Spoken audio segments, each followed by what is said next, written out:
I am here to present a project from my home university. As Daniel say, I work at the Center of Time Use Research at UCL, but my home university is like Pablo de Olavide University in Seville. And it's basically a project that wants to understand well-being in children in a broader way using time use data. I mean, the team I'm working, maybe some of you know Mónica Domínguez, Lucía del Moral, and Juana Lamote, that also are part of this project that has been participating on some previous seminar and also like working a lot of time use research. I mean, I am not presenting any kind of results or any output because the project has recently started. I mean, we started in June. That means it's just like a few months that we have started working on this project. It's funded by a research institute in Andalusia, Centro de Estudios Andaluces. And it's also, I mean, the study is also going to be based on Andalusia, but we hope that this study will be able to be replicated at the national, at the national, European, whatever, and level. I mean, first of all, yeah, I'm going to give you some kind of what is like the backgrounds and the main objectives of the project. Maybe it's good to do this presentation right now because it's a good timing for get some kind of feedback about the project before even starting to do the project itself. I mean, the background, as I said, the background that support our project is like we believe that the research on well-being in childhood is still very timid at the national and also at the regional level, of course. Despite that well-being is recognized at the childhood and adolescence plans in most of the relevant international organizations in the matter, since the Convention of the Rights of the Child in 1989, and later that other documents that introduce this new approach. I mean, I will not say that it's not a new approach, but it's something that I think that still we need to highlight, that the children are subject of rights and not only kind of merely beneficiaries or protection or kind of reception of protection measure. They have a voice and they need to be heard. This kind of, we believe that this kind of child-centered approach must be increasingly incorporated into the well-being studies, and we would like to contribute to this matter in this study. When our contribution to this one kind of well-being studies, like we are going to be under the umbrella of the capabilities approach, started by CENT, and also by Biggery and Robbins and so on. There has been extensive work on capabilities approach in the last 10 years, because provide us a very interesting framework for analysis, because it implies the need to address the diversity, the interconnection between conditions of children's life and different kind of contexts, and also try to avoid this kind of paternalist positions that is still like kind of this kind of central position in the role of the children. And also we think that is very interesting, this approach, because also highlight the consideration that this kind of thinking about of children in the way that what they will become, why it's important to take care of children now, because they are going to be the adults in the future. We believe that, well, I mean, we need to study well-being of children because as like in the present, understand it more than childhood, more than a transition phase or something like that. It's like we're interested in well-being of this of itself, let's say. Then the objectives of the project is like analyze from the capabilities approach the well-being of children within Andalusian families, advance in the analysis and understanding of well-being in childhood, incorporating the analysis of time use in a broader way. Also, we want to develop indicators and methodologies from capabilities approach that contribute to public policy. That at the end, I thought that I missed the presentation. Like in a more specific objectives of this project, is like advancing the development of a multidimensional concept of well-being in childhood. We believe that there's something that we can maybe contribute in that sense. Develop new tools for measuring well-being in childhood, which allow the collection and inclusion of the perspective and experience of girls and boys with their direct collaboration and active participation, and also with the parents and wardens. to obtain information about their living conditions through observing and analyzing their time use. Also, we want to develop and diagnose from childhood of the living conditions of girls and boys in relation to expanded vision of the concept on well-being, also taking under consideration subjective well-being. And finally, we want to propose political action measures that allow the improvement of the quality of life on families with children in Andalusia. I mean, I know these kind of objectives probably are very, I don't know how to say, very ambitious, but I mean, at least if we can get part of them, we will be so happy. This project is going to be at least for 2.5 years. And yeah, I hope that we will give you advance in some of the following seminar about how it's going and everything. Related to the methodology, we are using a mixed method approach. I mean, we are going to work with qualitative and quantitative data. As I said before, we are focused on capabilities. Of course, that as we are working on following the capabilities approach, is going to have a participatory approach. We are planning to do workshops, seminar, focus group with children, also with their parents to understand what are the main characteristics of what are the main issues that they consider that are important for their well-being. We want to hear their voice and take it under consideration before designing the methodology and so on. That's why we are also, this participatory approach also wanted to be able to do some tracking during the project, and also maybe to have like 2 or 3 contacts during the project with the boys and girls that we are in some way working with. Of course, that is going to have a gender approach, as there are realities that affect directly to boys and girls. We want to take consideration on that. And yeah, one of our main contribution is going to be also try to work on time use data.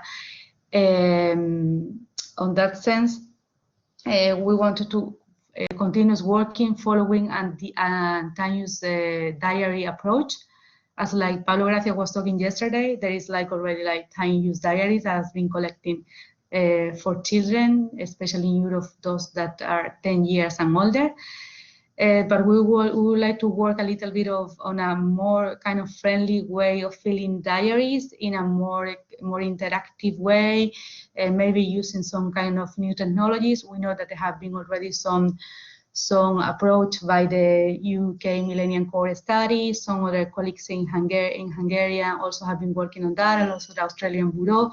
And we would like to work on that area to continue to see how we can improve or make this kind of time use diaries more friendly or more friendly to children, in order to collect also not just time use data, but also other questions and other kind of more related to subjective well-being, as I said before. Basically, related to the methodology, we are planning to do that. We are doing right now a systematic review of the bibliography, mainly in 2 areas: capabilities approach and children, and time use and children. We are basically finalizing this revision of the bibliography. We are planning to have 2 publications on this matter that we believe that they are going to be important, because we didn't find any kind of a document that summarized all these kind of both topics.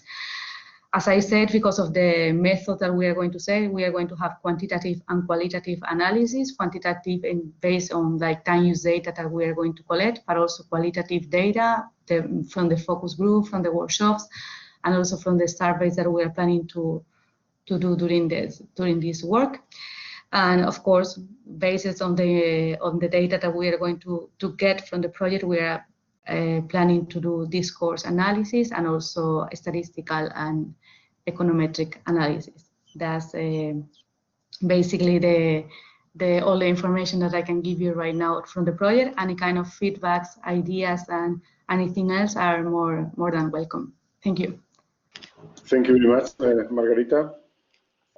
I think your project has very interesting points, no? And I think it's very, as you have said, no, it's going to be challenging, because you want really to go deep into the well-being of children. And I think this approach, but you have to to develop some more user-friendly or child-friendly questionnaires for time use, because until now we have only data from 10 years and older, and I think it's going to be very interesting if we are able to go down in age and also capture the perceptions and evaluation of the activities what children do under 10 years. No? And here I would like also to maybe make you a proposal because also in Monica, when she presented last year, also she was also doing research on the well-being of children, and they have also analysis done on how to value the activities what they do over the day. And I think we also got a discussion in the debate that it would be also helpful to disentangle the school time. Okay, something that came also yesterday with the talk by Pablo, and it's the idea that we cannot take this 5 or 8 hours what children spend in the school as a black box. No, we have to open this box and analyze. No, and this is something I've been trying also to work for some months with Anna and Cheta. She cannot connect it this morning, but on trying to make some type of time use typology for within the classroom. Also including what the pedagogies are used, what are the activities, whether it could also include also issues regarding movement, whether they are very static or whether they are bored, and also the evaluation of themselves, what they do after the activities, whether they have enjoyed the exercise, they have enjoyed the play role, what they have done, or the reading, or whatever they have done. No?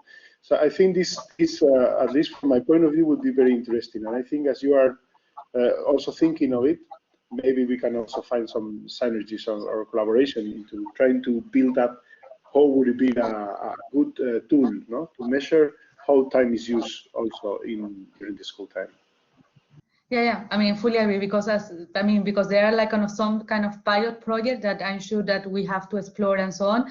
But from the HETUS framework, there is just very little, because basically it's like like attending classes, homework, and that's all. Basically, there is nothing else that we can go in deep. And if we are focused on children, not analyzing what they are doing in school, how they are feeling in the school, how happy are they in the school, how they feel that if they spend so much time, less time, all these kind of points need to be addressed. And of course, that we are going to be discussing that in the following months. Yeah. I was, by the way, reading a thesis the other day, and it was about evaluation in universities, and they were mentioning also this, even in the airport toilets you can rate the service, no, but you get but we don't get so much feedback, no, from children on how do they rate what we do with them or what we plan for them, no? And I think these Finnish examples have been good in two things also, apart from many others.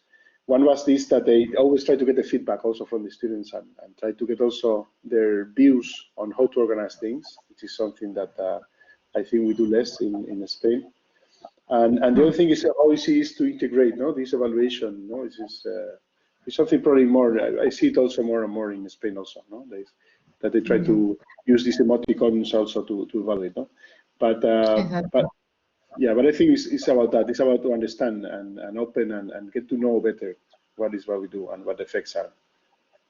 Yeah. Yeah, and also because it changed a lot during the day. I mean, these kind of things that can be kind of, I mean, children can be very happy or very disappointed at the beginning of the day, but maybe at the end of the day, change subject or doing something else, and they start be happier or more higher satisfaction or something like that. And it's something that we also need to take under consideration. Yeah. Exactly. And then if you add also what we saw at the beginning, or Jafen was explaining, and also part of the ULA's research, and this can give us a lot of information, no, on how things are. I mean, Jorge, I don't know whether you were yesterday in the presentation by Jorge. He also okay. They're also very much interested in climate in the schools, and I think all this can go also into that direction. Okay, may see whether somebody has raised their hand. I have a look.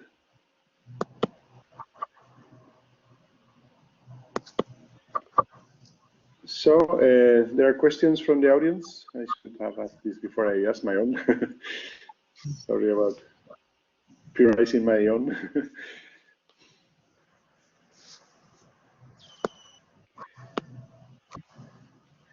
Okay, I don't know. I have a feeling that many people this morning is having complications with the connections. At least myself have been coming in and out. I don't know how many times. So if there is no questions regarding Margarita's presentation, you can also ask questions if you want of any other presentations in the morning. Maybe there is a bit more relaxed time. We have a bit of catch-up time also to make more specific questions if you want to do, or to connect also, no, ideas what those presentations have brought you.